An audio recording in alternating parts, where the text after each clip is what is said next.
拍这些作品没有任何高大上的初衷，没有。我拍这些作品就是想挣钱，然后在这个途中能够让社会进步一点点。我也不知道为什么所有的视频全部被下架了，但是我本人护城风，我可以对我自己所有的行为和说过的所有的话负责。我对得起自己受过的教育和我的良心以及我的人格，我也对得起你们直播间，包括无论是抖音还是 B 站上每一位网友，你看过的，你给我刷过礼物的，你点过赞的，每一个人我都对得起。可能从今天开始啊，也许是我在可能是互联网上，有可能是互联网上最后一次跟你们见面了，有可能啊，我不清楚以后能不能见面，有可能是最后一次。无论怎么样吧，我对得起历史的审判啊，我对得起历史。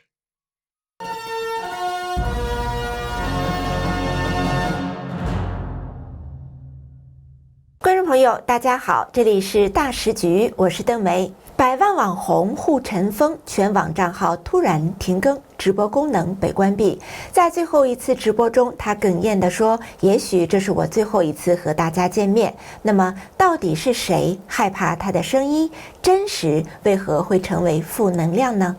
同时，最新的数据显示，中国青年失业率在今年8月再次飙升到18.9%，而真实数据可能早已突破50%。现场更残酷，10万名毕业生排队挤爆招聘会，有人16个月投492份简历却零面试，有人年薪30万被裁转行跑代驾，日收入仅100元。而且，2025届毕业生规模将达到1222万人，创历史新高，未来形势只会更严峻。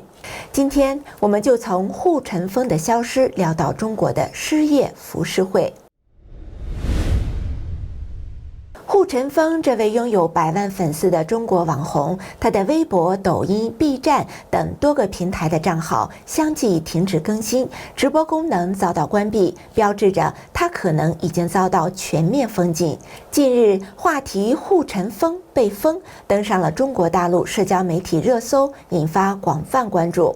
护城风的微博认证为原创视频博主，粉丝22.6万人。最新的动态发表于9月15号。他的抖音和 B 站账号分别拥有100万和近100万粉丝。最新的视频同样停留在9月上旬。在9月10号苹果发布会后，护城风发表了安卓要完了的言论，并且预测即将上市的 iPhone 17将会垄断高端市场。作为苹果产品的坚定支持者，他长期以来将使用安卓手机的人群与底层低收入画上等号，把他们称之为安卓人，甚至将专科生比作安卓学历。相应的，他也创造了苹果人的说法，将之与高端、高品质、高收入联系在一起。在直播中，他还曾经发表无山姆超市的城市不宜居等观点，并且公开质疑国产新能源汽车技术，提出燃油车首选丰田，电车首选特斯拉。我们大时局频道会及时追踪各种重大新闻。如果你想翻墙观看我们的节目，我推荐一款非常好用的 VPN， 神盾 VPN。我和我们团队的人觉得这是目前真正值得信赖的安全 VPN。 为什么这么说呢？很多人可能都在用 VPN， 但是传统 VPN 存在一个问题，它只用一台伺服器，资料经过加密传到 VPN 的伺服器，然后由同一台伺服器发送出去。也就是说，它不但知道你的来源 IP， 也知道你连去哪里。这意味着只要那台伺服器有风险，你的整条路径就会被看得一清二楚。而神盾 VPN 采用的是独家技术，双节点 P2P 加密架构，资料会经过2台伺服器传送，第一台只知道你的来源 IP， 第二台只知道你要连的目的地，2台之间端对端加密，任何单一节点都无法还原整条通讯路径，连神盾自己都无法追踪你在网络上的行踪。除了安全，神盾 VPN 的速度和稳定性表现也很出色。神盾 VPN 可以在全球伺服器自动切换，随时连最近最快节点，而且一个账号可用在手机、电脑、平板，可以全家分享。现在购买2年方案享65折优惠，输入我们节目专属优惠码大10局，再打9折，30天内不满意全额退款，无风险适用。赶紧点击节目下方描述栏的购买链接购买。他的言论引发了极大的争议，在直播连线中，有网友质疑他：你3年前你护城风没起来的时候，你是个苹果护城风还是安卓护城风啊？那你一个人怎么还能苹果安卓呢？你为什么要拿这种东西当成侮辱人、贬低人的方式呢？你忘了自己是从什么时候爬起来的，是不是？你忘了现在是谁在给你刷礼物了，是不是？如果没有这些普通人看，没有千千万万个安卓人看，你会是苹果的你吗？但是呢，也有观点认为他不过是说出了常识，开启了明智。有一位海外社交媒体平台 X 上的网友就说，他属于用最得罪人的话说最暖心的事，其开智效果强过专业出身，以此为一生目标的众多反贼。那这里的反贼呢是加引号的，因为这是从中共的视角来看这些人就是反贼。中国大陆门户网站网易上刊出的一篇评论指出，我理解不了的是，估计护城风也是理解不了的是，这些常识性的东西讲了出来，居然被那么多的人反对。有人说，那些3D 人士是重要资源，启蒙了他们，相当于偷窃了社会的优质资源，不搞你，搞谁呢？文章指出，护城风批评中医会被认为贬低并伤害民族感情。护城风说买车就要买特斯拉，就会被认为是否定国产新能源的市场地位以及技术价值。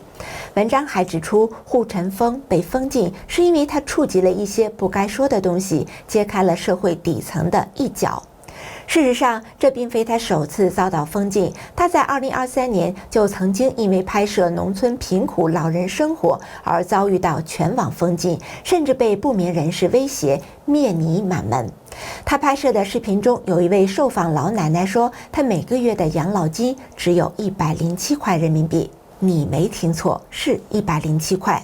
护城风当时可能也惊呆了，他跟着老奶奶回家，发现老人家里确实非常困难，吃的都很简单。为了对老奶奶接受采访表达感谢，护城风给老奶奶买了米和面，还给了她一些钱。这个记录真实的视频就像是一颗炸弹在网上炸开了，无数人被老奶奶的境遇震惊了，也被护城风的善良打动。但与此同时，一股完全相反的声音也出现了。有人说护城风是在卖惨，是在博眼球，是在故意挑选极端个案来抹黑欣欣向荣的社会。他们说，你怎么不去拍那些月收入过万、生活幸福的人呢？你这是在散播负能量。有着27.6万粉丝的博主狗哥表示，护城风在一些话题上的态度反映出他的世界观和价值观。他并非完全不想谈论中国政治，但是他在中共的监控下做网红，当然不敢碰和中国政治有关的话题。但是他有意识地在打一些擦边球，他在墙内帮助中国网民更理性地认识真实的世界。狗哥指出，在当前中国大陆文革2.0的大环境下，护城风的言论风格显得与众不同，也因此得到了部分人的支持。然而，他认为，如果护城风的这种风格不变，继续刺激小粉红和战狼群体，最终被中共彻底封禁是必然的结果。狗哥感叹说，在中国大陆，当一个人积累了足够的影响力后，必然会遭到中共的打压和封禁。在中共的监控下，人人自危，即使是再大的网红，也无法和这个最大的黑社会抗衡。在这里呢，我们并不想去评判护城风本人到底是个纯粹的理想主义者，还是一个精明的流量商人。但是我们需要思考一个更深层次的问题，那就是为什么一个记录真实的视频会引发如此大的恐惧和愤怒？为什么真实本身会变成一种需要被消灭的负能量？我个人的看法是，这背后呢是一种极度的不自信和心虚。当一个社会的经济引擎开始失速，当越来越多的人感受到了生活的压力时，任何一个揭开伤疤的举动都会被视为是一种威胁。护晨风的视频就像是一面镜子，照出了很多人不愿意承认，但是又真实存在的窘迫。而官方选择的不是去擦干净镜子里的人脸上的污垢，而是直接把镜子打碎。大家觉得护晨风是英雄还是小丑呢？欢迎您在留言区打出您的看法，我们来理性的讨论一下。在中国的环境中，做网红不容易，而大量失业的青年人、中年人就活得更艰难。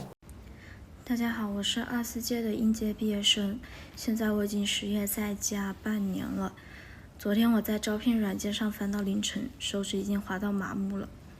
我投了快100份的会计岗，要么已读不回，要么回复我实习1500，转正在役。我跟人家掰扯，我有学校1等奖学金，我的专业课都是90分以上，可是人家只是淡淡的说了一句，应届生都是这样。但是我转头一看招聘消息，餐饮服务员、电话销售的招聘消息一条接着一条跳出来，无责底薪3000，包2餐，能吃苦就能干。这些好像曾经我都看都不会看的工作，现在好像却成为我活下去的唯一选择。可是我又很不甘心，我大学抱着会计基础、税法啃到了凌晨，考到了初级会计证，拿到了1等奖学金的时候，怎么会想到有一天我要在专业不对口的服务员和养不活自己的会计实习之间做选择？我现在还是每天抱着手机刷招聘，会计岗依旧没有动静，服务员的岗位也大多要求能立即到岗，可我连件像样的面试衣服都快买不起了。有时候看着窗外人来人往，真的会想，我到底做错了什么？明明一直很努力，却连落脚的地方都找不到，连一份能养活自己的工作都成了奢望。有没有跟我一样的24届毕业生呢？明明自己努力了，可为什么只能将就的活？连自己学了多年的专业都要被迫放弃呢？29岁，被裁了，失业了。19年毕业，在上海打拼，拿到40万的年薪，然后23年到长沙，能够1年拿到24万。我觉得我还是很优秀的吧，但是还是被裁了。刚听到这个通知的时候，我大脑一片空白，我直接懵掉了。我不知道接下来要该怎么做。不是说这种裁员一般是中年危机吗？我感觉我还没到中年，然后马上就经历到裁员这个事情。说实话，这几天我感觉好像自己有点没那么在意，但是真正到这一天的时候，我还是有点慌张。我本来觉得录这个视频应该挺简单的，但是录着录着，我心里有点难过。16个月，492次投递，收到0个面试邀请，收到第100个、第200个、第300个已读不回时，我的情绪终于爆发了。我开始害怕接到家里电话，害怕朋友的关心，我开始怀疑自己为什么做什么都做不好。直到我发现小红书职场相关的笔记，10个姐妹8个在失业。30岁被裁，年薪30万，失业第28天，今日在家收入147。我家现在属于断收状态，上个月刚交完孩子的学费和补习费，这个月呢还有物业费、房贷还没跑出来。晚上呢我去市场转了3圈，拎了把挂面盆。你知道最扎心的是什么吗？结果我回来，我媳妇儿一句抱怨没有，她还去做了兼职，每天跑代驾，到家都凌晨1、2点钟了。到家呢，我媳妇儿做的饭一定是热的。但是我知道，其实他晚上只吃了1个苹果。中共国家统计局在9月17号发布的最新的统计数据显示，8月份青年失业率是18.9%，比7月上升1.1个百分点，创下2023年12月改变统计方式以来的新高。统计对象呢多为16到24岁的劳动力，不包括在校生。25到29岁人群的失业率呢也呈现了上升的趋势，8月份升到了7.2%，高于7月份的6.9%。中国青年失业率在2023年4月到6月连续3个月升破20%，6月更是触及到了21.3%的历史新高。随后呢，中共当局随即喊停。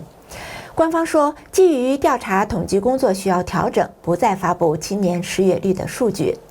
2023年12月开始，中共国家统计局调整了分年龄组失业率统计方式，公布不包含在校生的16到24岁、25岁到29岁、30岁到59岁的劳动力失业率。不过呢，官方的数据被普遍认为是严重失真，现在中国的青年失业率很可能超过了50%，而未来几年形势只会更严峻。10万人排队找工作，你敢信？9月15号，黑龙江省人才周高校毕业生大型招聘会现场挤满了排队的大学生，参与的学生超过了10万人。队伍从招聘会现场一直排队到地铁口，队伍中不仅有本科生，还有大量的硕士、博士。天下英雄如过江之鲫，你说你是硕博，在座的哪个不是硕博？竞争异常的激烈，也难怪现在一个小企业都可以做到985的简历收着，211以下的不看。毕业生太多，岗位太少，卷得过于严重。从这批找工作的2026年毕业生开始，接下来10几年时间，毕业生每年大幅递增，开启就业的地狱模式。现在找个工作就业的难度都快赶上考公考编的难度了，也难怪有人说，现在读个硕士读个博不如早毕业10年参加工作。这些真实的碎片化的故事构成了一幅当代中国的失业浮世绘，它远远比那个被美化过的官方数据来得更震撼，也更让人心痛。看到这里，相信大家心情都有点沉重。我们不仅想要问为什么？